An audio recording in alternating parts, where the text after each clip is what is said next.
Nida, Daf Samer Dalet, on va commencer par Samer Dalet à Koubet, au début du Pérec. La Mishnah, Tinoket Shelo Giaz Manalir Od Veniset.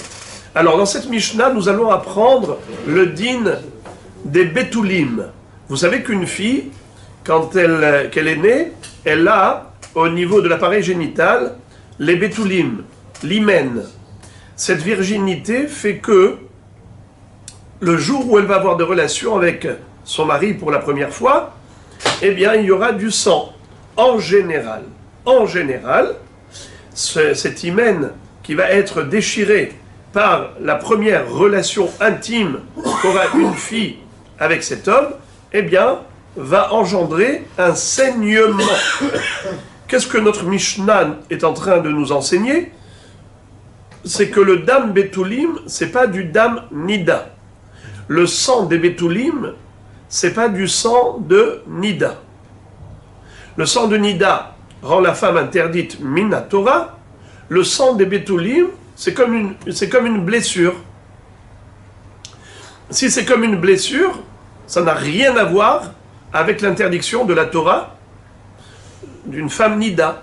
Une femme nida, on n'a pas le droit de l'approcher, on n'a pas le droit d'avoir des relations avec elle, même pas des attouchements, même pas des gestes affectueux, ni embrasser, ni enlacer, ni toucher, ni caresser, c'est vrai, mais ici, il s'agit de la première relation intime avec cette jeune fille, après le mariage. Ou bien, parfois, c'est même, pas seulement après une relation, même 2 relations, 3 relations, et elle peut encore saigner par rapport à la virginité. Elle peut saigner par rapport à la blessure de l'hymen. C'est ça ce qui engendre ce saignement. Et donc, une fois de plus, ce n'est pas du sang de Nida, c'est du sang de l'hymen. Alors, notre Mishnah va nous parler de 3 étapes de la vie d'une jeune fille. Ktana, Nahara. Et dans Nahara, on a 2 situations. Nahara, chez Giaz Manalirot Velora'ata, ou Nahara, chez Giaz Manalirot Vera'ata. Ça, ce sont les 3 étapes que la jeune fille va franchir lors de sa croissance. Elle est d'abord enfant, Ktana, moins de 12 ans. Et ensuite, Nahara, plus de 12 ans et 1 jour, plus les 2 poils qui sont les signes de puberté. C'est ce qui fait d'elle Nahara. Quand elle est Nahara, elle est susceptible d'avoir ses règles. Alors, en étant Nahara, elle est susceptible d'avoir ses règles, mais elle a peut-être jamais eu encore ses règles. Ensuite, on va nous parler du cas où elle les a eues. Elle a eu ses règles pour la première fois. Mazal Tov, elle a grandi. D'accord? Ça, c'est ce qu'on va voir dans la Mishnah. Dans la Gemara, on va parler d'un autre cas de figure. On va parler de Bogeret. Bogeret, c'est déjà une fille plus grande. C'est plus un enfant, c'est plus un adolescent, c'est une fille qui est déjà adulte. Et on verra que Bogeret, c'est 6 mois après la Naharut. À 12 ans et 1 jour, plus signe de puberté, elle s'appelle Nahara. 6 mois plus tard, elle s'appelle Bogeret. Majeure, autonome, indépendante de son père. Car dans cette période intermédiaire entre Ktana et Bogeret, il y a les 6 mois de Nahara, Naharut. Ktana, elle est entièrement dans le réchou de son père. Bogeret, elle est complètement indépendante de son père. Nahara, c'est ces 6 mois qui sont intermédiaires, entre 12 ans et 1 jour et 12 ans et 6 mois. Pendant ces 6 mois, elle est encore un peu dans le réchoute de son père. Elle a déjà une certaine autonomie, mais elle est encore dans le réchoute de son père. Je ne vais pas rentrer maintenant dans les détails. Quelles sont les incidences de cette appartenance, qu'elle appartient encore à son père en quelque sorte. On sait par exemple une Ktana, son père peut la vendre, comme Ama, comme esclave, comme Ama Ivria. 12 ans et 1 jour, ce n'est plus possible, puisque même si elle était vendue avant, elle peut sortir en liberté à 12 ans et 1 jour. D'accord? Au niveau de la Farat Nedarim, quand elle est Nahara, son père peut lui faire Afarat Nedarim. Si elle s'est fiancée, Avia ou Baala, Meferin Nedarea. Donc, il y a donc des halachot qui sont relatives à l'âge de la petite. Ktana, Nahara, Bogeret. La Mishnah ne va pas parler de Bogeret. C'est la Gemara qui va en parler. Mais la Mishnah va nous parler de Ktana et de Nahara. Et par rapport à la Nahara, 2 étapes de sa vie. Dès qu'elle est apte à avoir ses règles, c'est-à-dire qu'elle est déjà Nahara. Qui dit Nahara dit susceptible à avoir ses règles. Ça, c'est la première étape. Deuxième étape de Nahara, c'est lorsqu'elle a eu ses règles, pour la première fois. Ça y est, désormais, c'est vraiment une fille puberte, c'est vraiment une fille qui est digne du nom de jeune fille, qui a déjà ses règles, puisque c'est un signe de croissance. 6 mois écoulés ou non? Hein? 6 mois écoulés ou non? C'est ce que je disais justement. On ne parle pas de 6 mois écoulés. Parce que 6 mois écoulés, c'est déjà Bogeret. Bogeret, c'est déjà une étape supplémentaire. La Mishnah n'en parle pas. Ce sera le traitement de la Gemara. Alors lisons maintenant dans le texte, après cette introduction. Tinoket. Shelo igia zmana lirot. Une petite. Tinoket, ça veut dire une petite qui a un âge inférieur à 12 ans et un jour. Shelo igia zmana lirot. En général, elle n'a pas eu encore ses règles. Et elle n'est pas susceptible de les avoir puisqu'elle est encore petite. Venisset. Et elle s'est mariée. Son père a le droit de la donner en mariage. Bet Shammai Omrim, notnim la arba'a lelot. Ou Bet Hillel Omrim, ad shetihye hamaka. C'est-à-dire, à l'époque de la Mishnah, on considérait que le sang des Betoulim n'était pas une raison d'interdire la femme à son mari. Il n'y a que la Nida, il n'y a que du sang de Nida qui va rendre la femme interdite. Mais du sang de Betoulim, c'est du sang de blessure. Mais, parfois, le sang peut cacher le sang. Un train peut en cacher un autre. C'est-à-dire que le sang de Betoulim peut nous faire croire que tout le sang qu'elle a, c'est que des Betoulim. En réalité, le sang des Betoulim, il n'y en a plus. L'hymen a disparu totalement. Il n'y a plus de virginité. Donc maintenant, il n'y a plus de sang de la virginité, d'âme Betoulim. Il n'y a plus. Et c'est quoi ce sang? C'est du sang du Nida. Seulement, le mari peut croire que c'est du sang de Betoulim. Alors, jusqu'à quand on peut attribuer le sang des premières relations intimes, des premières relations conjugales, jusqu'à quand on peut attribuer ça à l'hymen, à la virginité, en disant que c'est dame Betoulim, c'est du sang de blessure et elle n'est pas Nida? Jusqu'à quand? Mahloket. Bet Shammai, Bet Hillel. À propos de qui? D'une fille qui n'a pas encore 12 ans. Donc, qui s'appelle non susceptible à avoir ses règles. Le père a donné sa fille en mariage. Il a donné, quel âge elle avait? 11 ans, par exemple. Elle a 11 ans. Il a eu des relations avec elle. Il y a du sang. Cette inoket, cette petite, chez Loïgia Zmana Lirot, Venisset, et elle s'est mariée. Bet Shammai Omrim, Not Nimla Arba'a Lelot. Bet Shammai disent, tu peux attribuer le sang qu'elle a eu au moment des relations à l'hymen, à la virginité, que 4 fois.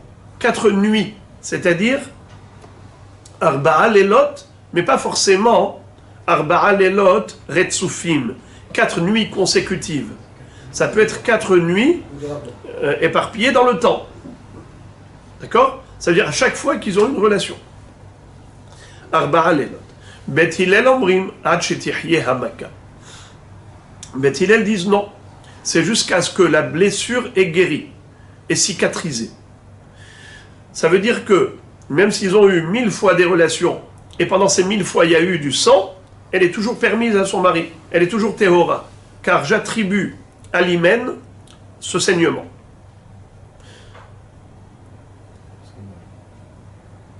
Voilà la première marloquette. Ça concernait la petite.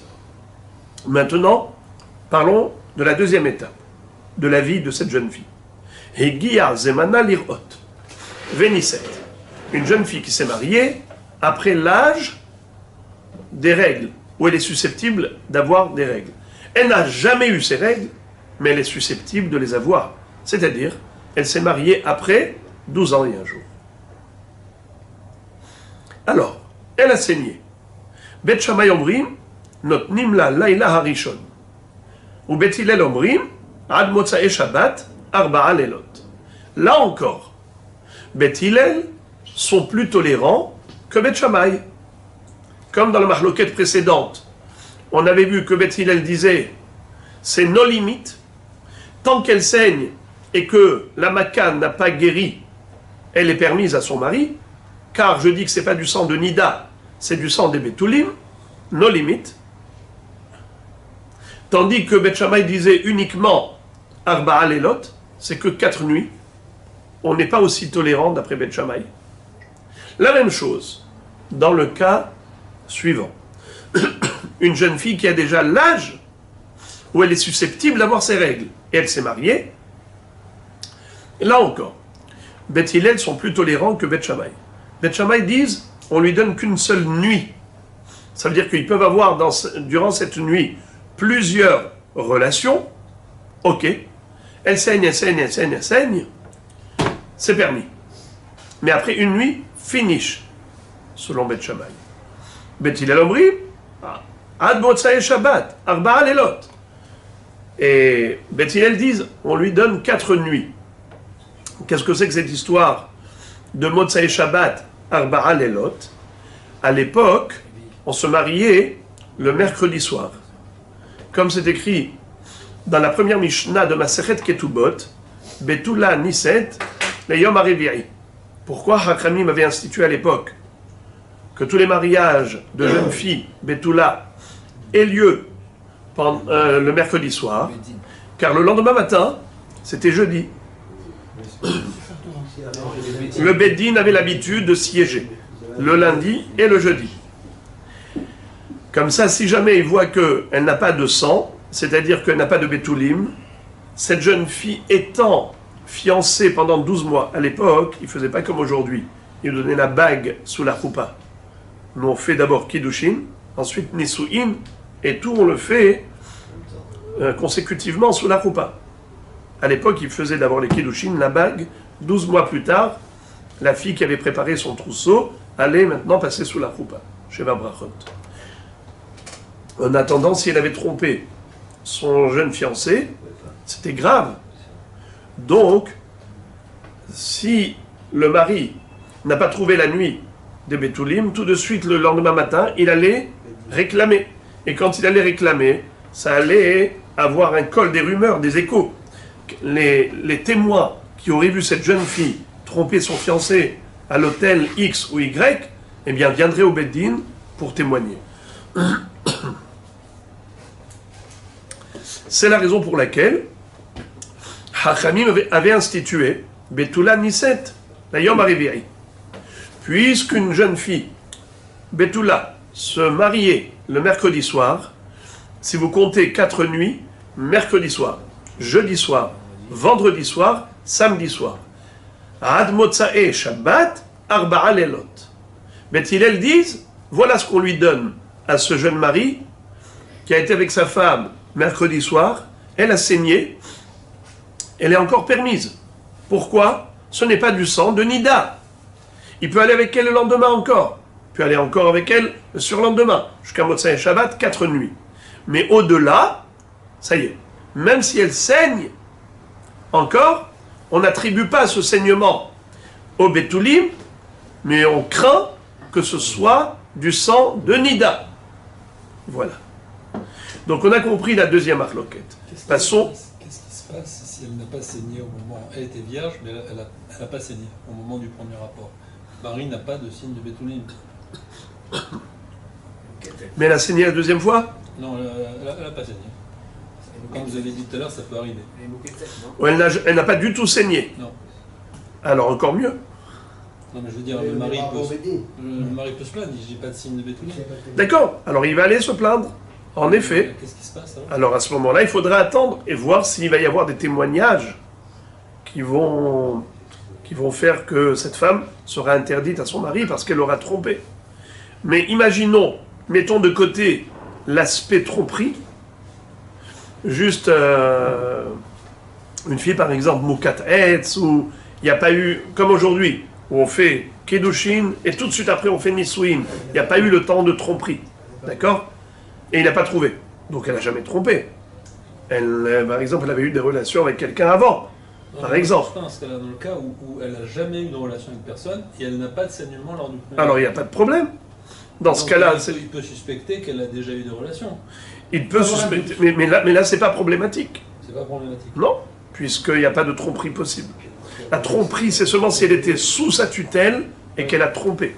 Alors, la Guémara nous dit que cette femme-là, qui a atteint l'âge où elle est susceptible d'avoir ses règles, eh bien désormais, si elle s'est mariée, on lui donne, d'après Beth Hillel, 4 nuits, d'après Beth Shammai, une seule nuit. Mais durant la nuit, elle peut avoir plusieurs relations. Passons maintenant au 3e stade. Ra'ata ve'oda bevet aviha. Qu'est-ce que ça veut dire? Cette jeune fille-là, elle a eu, même, non seulement qu'elle a atteint l'âge, mais elle a déjà eu ses règles. Mazal tov, ça y est, elle a déjà eu ses règles avant le mariage. Donc c'est une fille majeure. Quel est le din? Si elle a eu des relations avec son mari. Je m'explique. Cette fille-là, elle a eu ses règles, elle est partie au mikvé, ça y est, elle est tehora, mais c'est pas seulement une fille qui est susceptible d'avoir ses règles. C'est une fille qui concrètement a déjà eu ses règles dans sa vie. Rata. Et après ça, elle a procédé à la vérification, elle est partie au mikvé, tout va bien. Maintenant, elle se marie. Elle a eu du sang. Mais c'est une bétoula qui a eu du sang. Normalement, ce sang-là, c'est pas du sang de Nida. Ok. Alors maintenant, ok, c'est pas du sang de Nida, mais si elle saigne la prochaine fois, elle a une relation une deuxième fois. La première fois, tu as dit, c'est bon. Elle n'est pas Nida. Parce que c'était du sang de l'hymen, c'est pas du sang de Nida. Alors elle est permise. Maintenant, elle a une deuxième relation avec son mari. Et cette fois-ci, elle a encore saigné. Quel est le din? Ra'ata ve'oda bevet avia. Bet Shammai omrim notnim la rak be'ilat mitzvah. Qu'est-ce que ça veut dire? Pour Bet Shammai, qui sont stricts et rigoureux, ils disent, eh bien, si elle a saigné la première fois, ça y est, elle est interdite à son mari. Elle a saigné, elle ne peut pas aller avec son mari une deuxième fois. Pourquoi? Parce qu'un train peut en cacher un autre. Le sang de l'hymen peut cacher, dissimuler le sang de la nidout. Il ne faut pas prendre de risque. Rak be'ilat mitzvah. C'est tout. Maintenant, quand tu dis notre nimla rak be'ilat mitzvah, c'est quoi le chidouche? Boker tov Yerushalayim, notre nimla be'ilat mitzvah. C'est pas écrit rak. C'est écrit Notnim la be'ilat mitzvah. Boker Tov. Et quoi? Comment tu veux qu'une fille se marie? Il faut bien qu'elle ait une relation, non? Notnim la be'ilat mitzvah. peut finir. Mais c'est évident. Bravo! C'est qu'elle peut finir. Vous savez qu'un homme qui était avec son épouse et au milieu de la relation, elle lui dit, écoute, j'ai senti là, j'ai senti que je suis devenu Nida. J'ai senti l'ouverture de l'utérus. Lui, qu'est-ce qu'il doit faire? Il n'a pas le droit de sortir immédiatement. Il faut qu'il attende, qu'il se tienne sur ses doigts, des pieds et des mains. Il faut qu'il attende que la verge meure, c'est-à-dire qu'il n'y ait plus d'érection, pour ne pas jouir de la sortie. Parce que la sortie, c'est autant de plaisir que la pénétration. Et de ce fait, s'il est en état d'érection, il va jouir de sa femme Nida. Et puisqu'elle est Nida, il faut attendre que ça meure pour ensuite se séparer d'elle. Ça, c'est seulement si elle est vraiment Nida. Mais lorsqu'il s'agit d'une jeune fille qui n'est pas Nida, qui s'est mariée, Bet Shammai disent Notnim la berilat mitzvah. Ça veut dire quoi Notnim la berilat mitzvah? C'est que il peut aller jusqu'au bout de la berila. Cette berila même, la première, il n'y a pas de restriction. On ne l'arrête pas au milieu en disant ça y est, elle a saigné. Maintenant ça y est, mets-toi sur les doigts. Comment? Non, on lui dit pas tout ça. Attends qu'il meure. Non, même dans un état d'érection, il n'y a pas de problème. Pourquoi? Car elle n'est pas nida la première fois, bien qu'elle ait saigné. Ce n'est qu'après, une fois que cette première relation de Kala est terminée, désormais elle ne peut pas avoir une deuxième relation. Elle ne peut pas avoir une deuxième relation. Mais la première, elle peut être consommée naturellement, entièrement, de bout en bout. Il n'y a pas de restriction pendant la première. Mais si c'est séparé d'elle, ça y est, elle ne peut plus revenir avec elle. Quand on dit ne peut plus revenir avec elle, ça veut dire qu'il faut qu'elle se considère nida et qu'elle procède à la purification classique comme une femme nida. Et elle va au mikvé. C'est qui dit ça? Bet Shammai, qui sont stricts. Mais Bet Hillel omrim kol halayla kula. Bet Hillel disent, même cette fille-là peut jouir toute la nuit, c'est-à-dire il peut avoir plusieurs relations. Tant que on est encore dans la première nuit, même si elle a atteint l'âge de 12 ans et un jour, même si elle a déjà eu ses règles une fois dans sa vie, puisque maintenant elle est partie au mikvé, donc Vadaï qu'elle n'est plus une dame, mais elle a eu ses règles. Pas seulement qu'elle est susceptible de les avoir, elle a déjà eu, concrètement déjà dans sa vie. Donc c'est une fille qui peut facilement avoir du sang de Nida. C'est pas une fille qui n'a jamais eu de dame Nida. Eh bien, dans ce cas-là, Bet Hillel disent, étant donné que elle a déjà eu ses règles une fois dans sa vie, tu ne peux pas lui donner autant qu'elle veut, comme on avait vu dans le premier cas, Ad Shetihya Maka, jusqu'à la cicatrisation du vagin, de l'hymen. Et évidemment, à plus forte raison qu'on ne lui donnera pas 4 nuits, comme on avait vu dans le deuxième cas, on ne lui donnera qu'une seule nuit. Mais durant cette nuit, autant qu'elle veut. Il n'y a pas de restriction. Quel argesha? Non, quel argesha? C'est les Bétoulins. Non, il n'y a pas eu d'argesha. Elle a eu une relation, elle saigne, elle ressaigne, elle ressaigne. Malgré tout, même si elle a saigné 2 fois, 3 fois, 4 fois, 5 fois, 10 fois, pendant la même nuit, c'est permis. Bet Shammai disent non, une seule relation, point à la ligne. Pourquoi? Elle a saigné la première fois, je crains que ce sang-là dissimule un autre sang. Donc je ne veux pas qu'elle ait une deuxième relation. Ça c'est Bet Shammai. Bet Hillel disent, la première nuit, Hachamim ne lui ont pas interdit la première nuit. Le Bartanora nous dit que tout ça, c'était à l'époque où, en effet, on suivait cette halakha de la Torah. Mais regardez ce qu'il dit, regardez ça, il dit très bien. Kol advarim alalu, écoutez ce que dit, et c'est ça la halakha. Kol advarim alalu. Toutes ces nuances, tout ce qu'on vient d'apprendre maintenant, n'était applicable que Medorot Arishonim Bilvad, durant les premières générations. Aval Ahar Shepashta Hahumra, Shehmiru Benot Israël al Atzman, Shafilu Root Ipadam Kehardal, Yoshvot Alea Shiva Nekiim, Kol Anose Betula, Afilu Ktana, Shelo Igi Azmana Lirot, Velo Rata Me'olam, Neahar Shebaal Be'ilat Mitzvah, En Mutarlo, Lavo Alea, Ad Shetispor, Shiva Nekiim, Ahar Shifsok Adam, Kedin, Sh'ar Nashim, Sheroot Dam. Qu'est-ce que ça veut dire? Ça, c'était la halakha jadis, autrefois. Mais depuis que les Bnot Israël ont pris sur elles que, dès qu'elles ont la moindre iya, ne serait-ce que même une goutte de sang, petite comme un grain de moutarde, eh bien à partir de ce moment-là, on ne fait plus de distinction. Même Dam Betulim, on interdit formellement, et par conséquent, après une première relation, elle ne peut pas avoir une deuxième. Même pour une Ktana. Vous entendez? Même pour le premier cas d'un Mishnah. Premier cas d'un Mishnah, qu'est-ce qu'on avait vu? Que Beth Shammai tolérait 4 nuits. Et Beth Hillel, nos limites. Eh bien, ça, c'était que à l'époque. Mais depuis que Bnot Israël, qui blou al atzmam, shiyu oshvot shiv'a nekim, afilu ro'ot tipadam kehardal, il n'y a plus de héter. Et ici, il explique, dans Tosfot Yom Tov, pourquoi est-ce que on a été mahmir. Des en akol biki'im bachiluk, ben igia zmana lir'ot, ben lo igia, ben bogeret, ou ben ra'ata lelo ra'ata.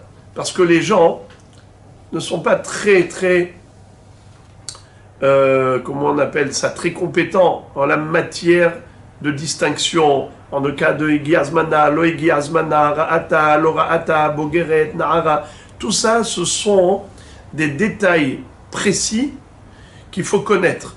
Et comme pas tout le monde est averti, c'est pas la peine de rentrer dans des problèmes. Autant généraliser l'interdiction et on en termine. D'autant plus qu'il dit Verod Mishum de Hatan Itzro Tokfo.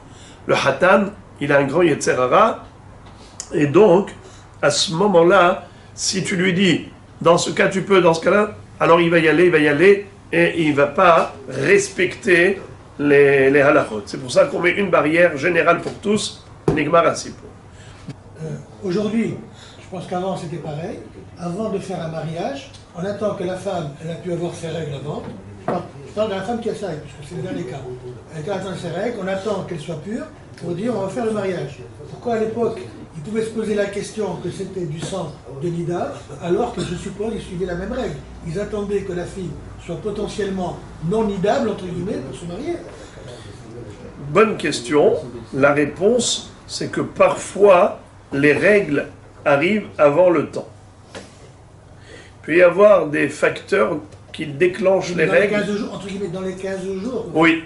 Même en temps normal, pourrait y avoir des choses qui fassent... Je vous donne un exemple. Donc peut-être que le mariage lui-même peut créer ça. Bravo. Le choc de mariage. Bravo.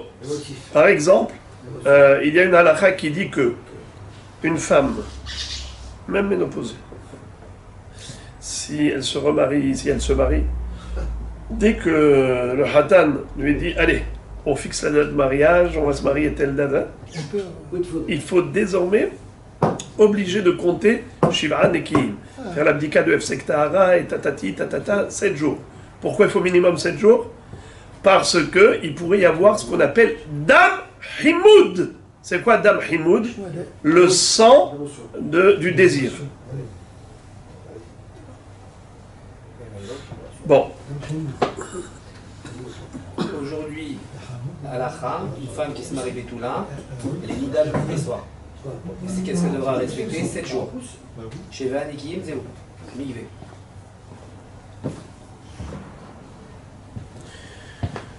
Mais 4 jours avant. 4 jours avant. 4 et 7. Ah, elle devra faire quand même les 4 jours? Non. Comme Damnida.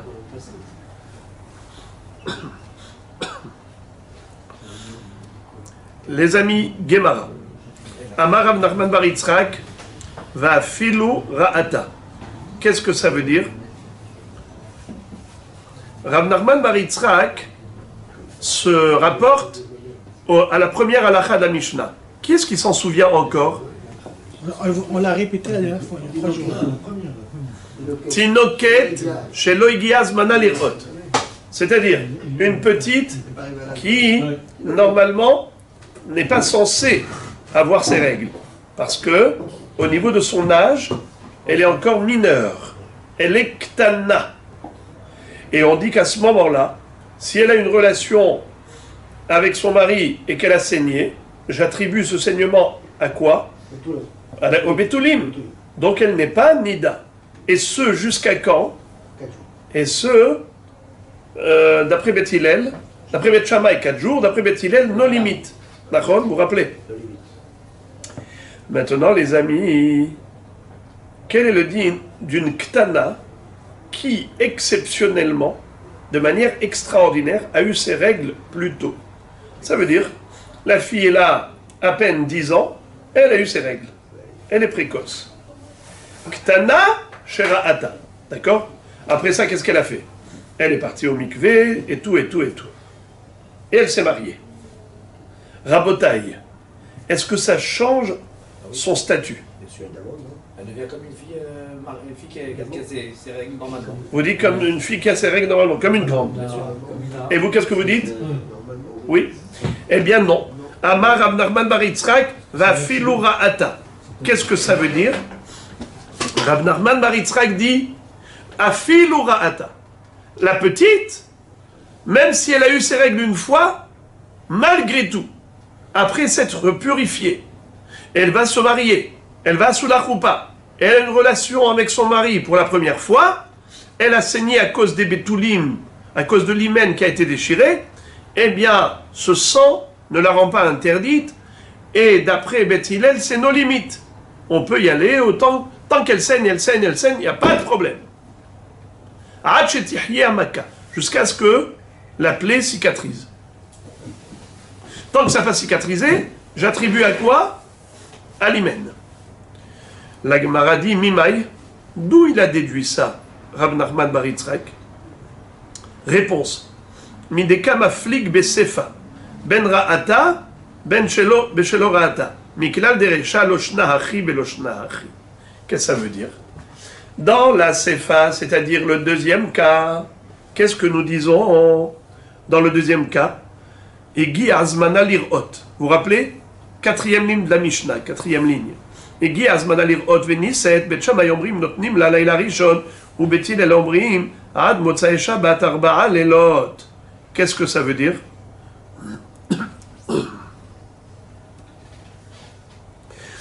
Deuxième cas, c'est quoi? Egi azmana lirot. Velo ra'ata. Maintenant, troisième cas, qu'est-ce qu'on a dit? Troisième cas. Qu'est-ce qu'on a vu troisième cas? Ra'ata. Ve'oda bevetavia. Donc, qu'est-ce qu'on a vu? La différence entre le deuxième cas et troisième cas. C'est quoi la différence entre le deuxième cas et troisième cas? C'est lo ra'ata et ra'ata. Egi azmana lirot. Ça veut dire quoi, Egi azmana lirot? Qu'est-ce qui peut me rappeler? Elle est devenue grande. Bravo!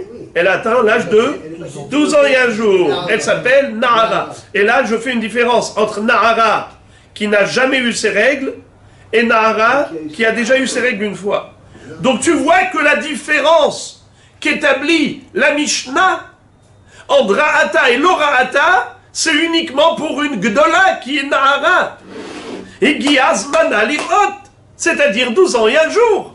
Sous-entendu qu'une Ktana, chez Loïgi Azman Alirot, là je ne vais pas distinguer entre Ra'ata et Lora'ata. Même si de manière exceptionnelle et extraordinaire, elle a eu ses règles une fois, ça ne lui change pas le statut. Elle garde son statut de Ktana, et par conséquent, si elle a eu des relations avec la jeune Kala, elle a saigné une première fois, elle n'est pas interdite. Deuxième fois, elle n'est pas interdite. Et jusqu'à quand elle est permise?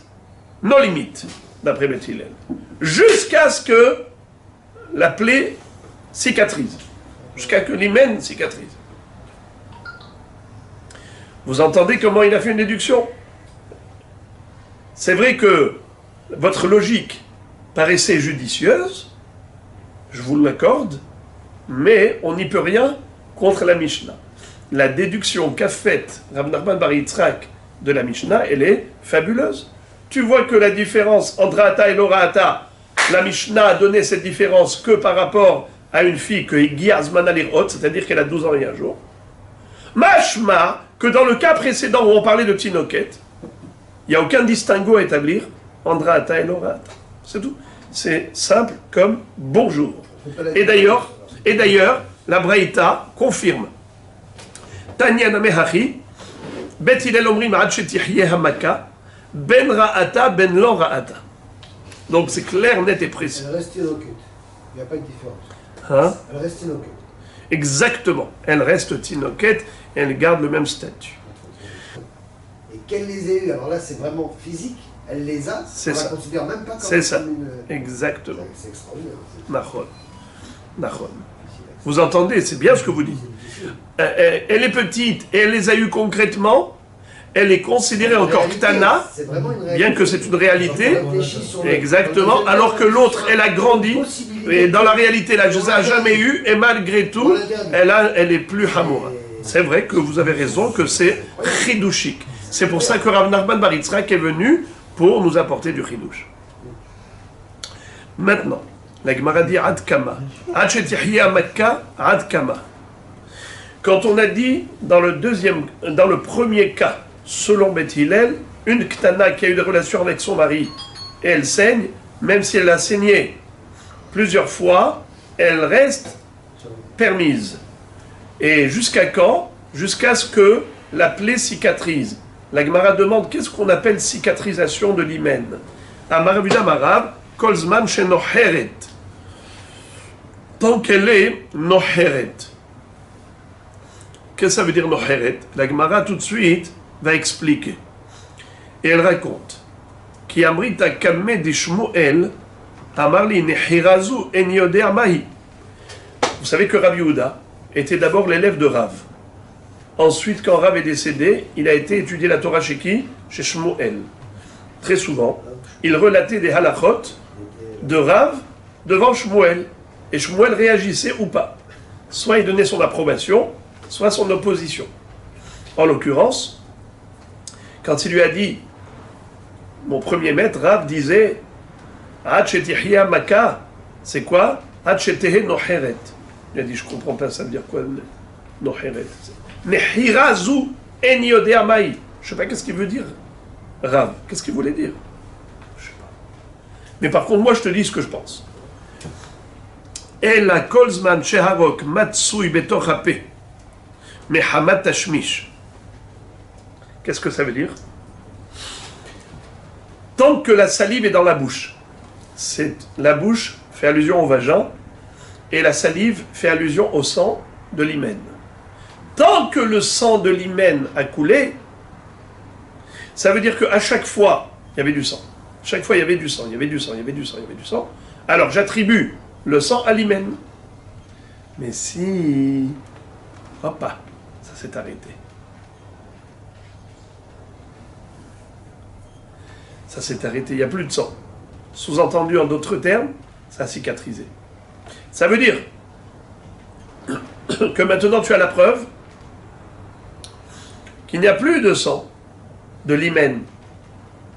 Alors si maintenant le bonhomme il a une relation avec sa femme et elle a saigné, je ne vais pas dire que c'est du sang de l'hymen, car l'hymen a cicatrisé. Donc c'est du sang provenant de la nidoute. Si c'est du sang de Nida, elle est interdite désormais à son mari. Alors la Gemara nous dit comme ça. Tu veux savoir si ça a cicatrisé vraiment? Regardez.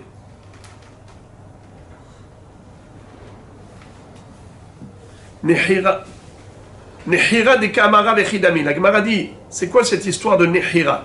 D'accord. D'après Shmuel, on a dit qu'une fois que ça a arrêté, qu'il n'y a plus de sang qui coule. Mais Rav avait dit Nehira, Kozmanchi Noheret. On n'a toujours pas eu d'explication par rapport à la traduction de ce mot. Alors en fait, ce que ça voulait dire, Nehira, c'est frottement. C'est un frottement. C'est-à-dire, Amarav Shmuel bar Rav Yitzhak l'a dit, mais Far Shalim iné des Rav. Rav Shmuel bar Rav Yitzhak a dit, moi j'ai entendu l'explication de ce mot de Rav lui-même. Comment? Omedet veroa yoshevet ve'enaroa. Quand elle se met debout, eh bien, ça saigne. Quand elle s'assoit, ça ne saigne plus. Pourquoi? La position debout crée un frottement. Alors elle saigne. Position assise, il n'y a plus de frottement. Les parois vaginales s'écartent, donc il n'y a pas de frottement, donc elle ne saigne pas. Alga bekarka roa. Alga bekari muksatot ena roa. Veyadoua shelo haïta amaka. Ou bien par exemple, si elle s'assoit sur des oreillers, sur quelque chose de tendre et de mou, sur un matelas, ça ne saigne pas. elle s'assoit par terre, ça frotte, ça saigne. Là, je dis que quoi? Qu'en effet, lo haïta hamaka, la blessure de l'hymen n'a pas cicatrisé, n'a pas guéri.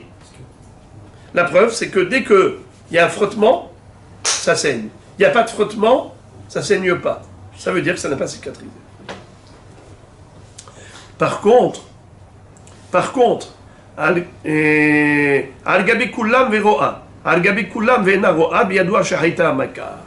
si là il n'y a plus de différence entre quelque chose de mou ou quelque chose de dur, qu'elle s'assoie sur le sol ou qu'elle s'assoie sur des oreillers, sur du mou, eh bien dans tous les cas de figure, elle saigne.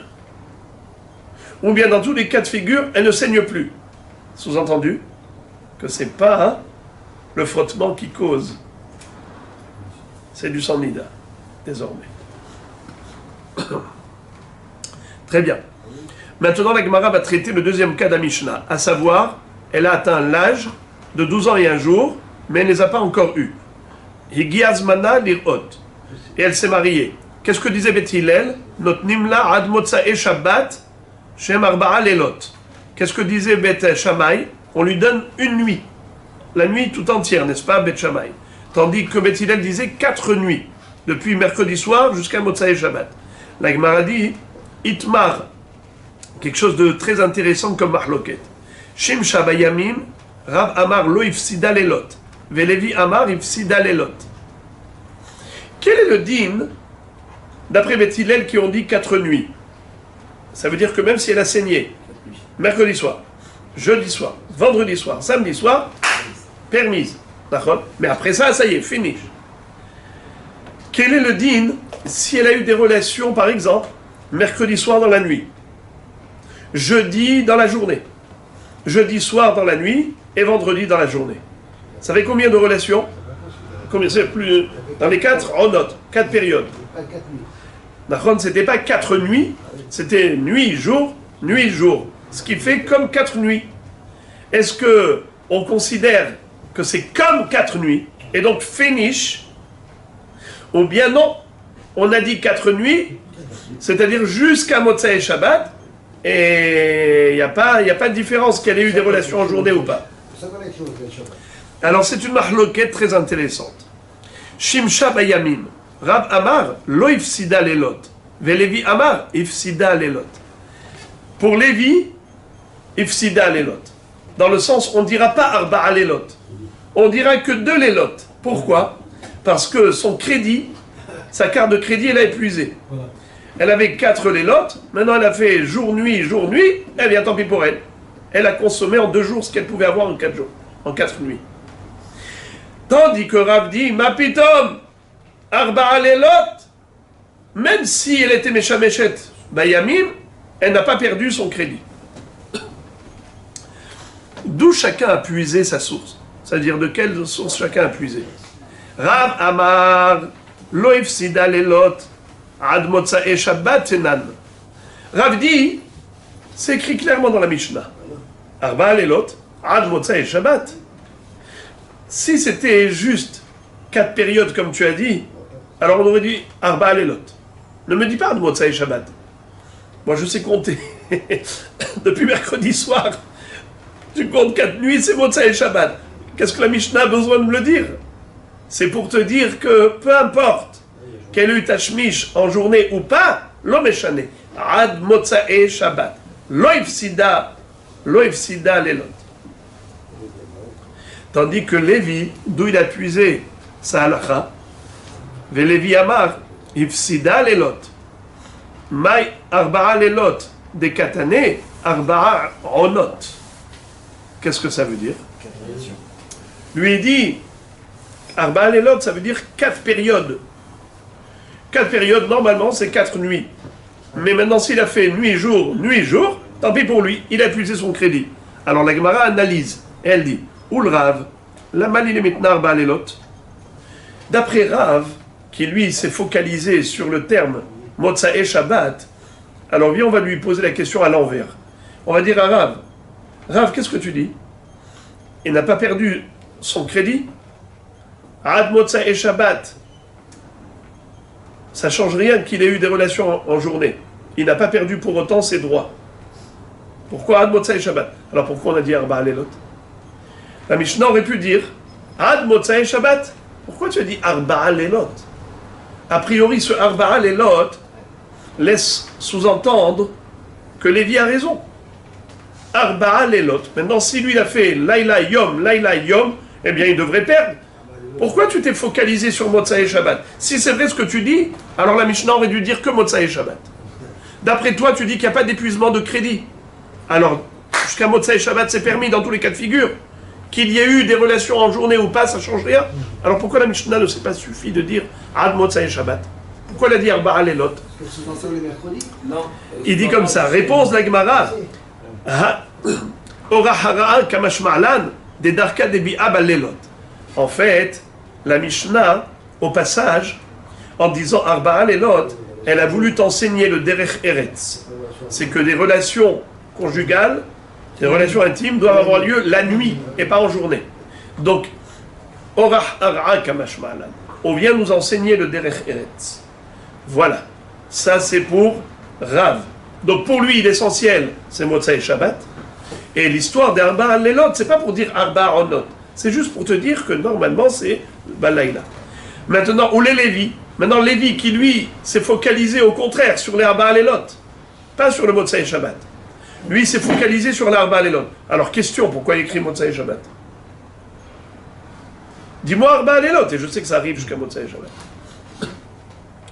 Où les Lévi, l'itne Arba Alelot, Ad Motsai Shabbat Lamali. Kamash Ma'lan, Deshare les Miv'a lechatchila be Shabbat. Qu'est-ce que ça veut dire?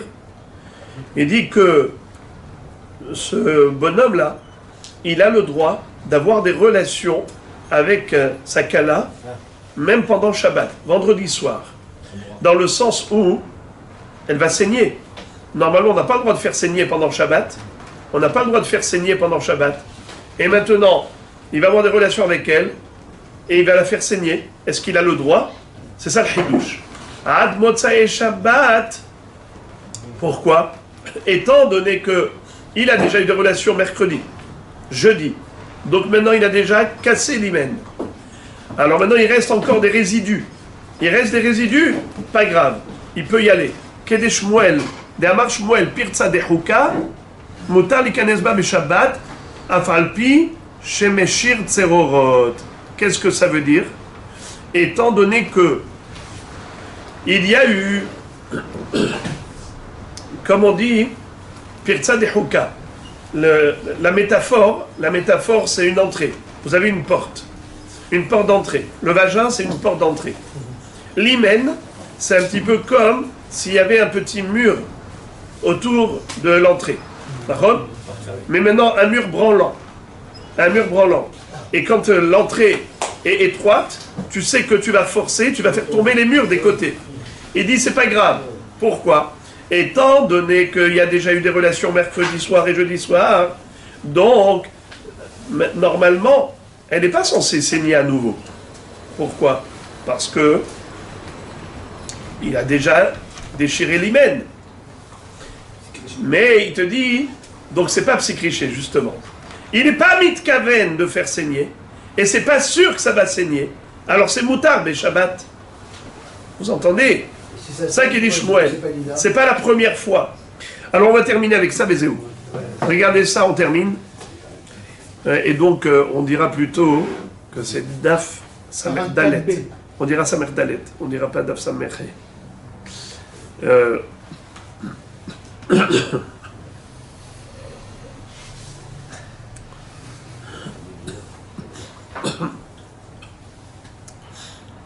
Donc, en résumé, ce qu'on est en train d'apprendre d'après Lévi, c'est que jusqu'à Motsai Shabbat, il a le droit d'avoir des relations, pour nous dire que, étant donné qu'ils ont déjà eu des relations mercredi soir et jeudi soir, donc maintenant ce n'est pas sûr qu'elle va saigner, car elle a déjà saigné. Peut-être que le sang des Betoulim est terminé. Alors, même si finalement pendant Shabbat, elle va saigner à nouveau, il n'y a pas de Issour. Pourquoi? Étant donné que lui n'était pas sûr qu'elle allait saigner, il n'avait pas l'intention non plus de la faire saigner. Ça s'appelle Davar Shenomit Kaven, et ce n'est pas psychréché, ce n'est pas certain qu'elle saigne. C'est la raison pour laquelle Lévi disait, c'est moutard, comme disait Shmuel d'ailleurs. Alors on va terminer juste avec ça. Itmar, Baal Belo Matzadam, et Hazar ou Baal ou Matzadam. Rabbi Hanina, Amar Temea, Veravasi, Amar Tehora. Quel est le din si quelqu'un, la première relation qu'il a eue avec sa kala, elle a saigné, pardon, elle n'a pas saigné. La première relation, elle n'a pas saigné. Et la deuxième fois, elle a saigné.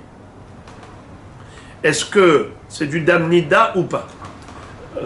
Rabbi Hanina dit que oui, c'est du dam nida la deuxième fois. Rabbi Assi dit Tehora. C'est pas du dam nida, c'est du dam betulim. Quelle est la raison de chacun? Rabbi Hanina amar temea de imita de ave dam betulim, mais ikara ava ate.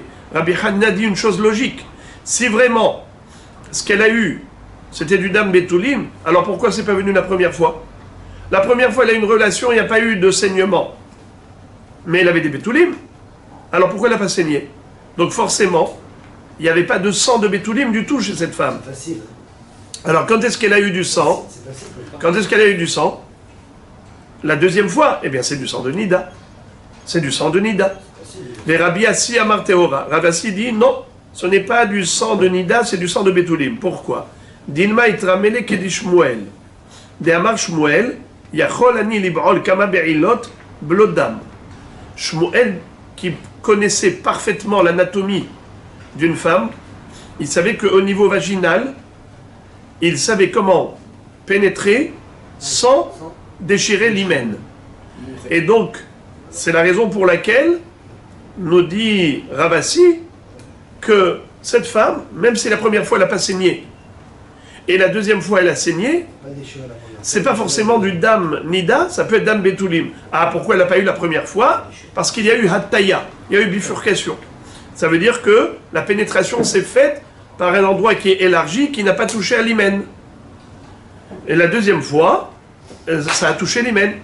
Alors la Gemara dit, pourquoi alors l'autre, mais Idar, c'est-à-dire Rabbi Hanina, n'a pas dit la même chose? Il te dit, Shane Shmuel des Rav Gouvré. Ça veut dire Shmuel, comme il était médecin, il connaissait l'anatomie parfaitement, lui était capable de hataya, de faire une pénétration sans toucher à l'hymen. Mais un homme normal, il a une pénétration normale, eh bien il touche à l'hymen. Si celui-là n'a pas eu de saignement la première fois, et il a eu la deuxième fois, c'est qu'en réalité, la deuxième fois, c'était pas du sang de betulim, c'était du sang de nida.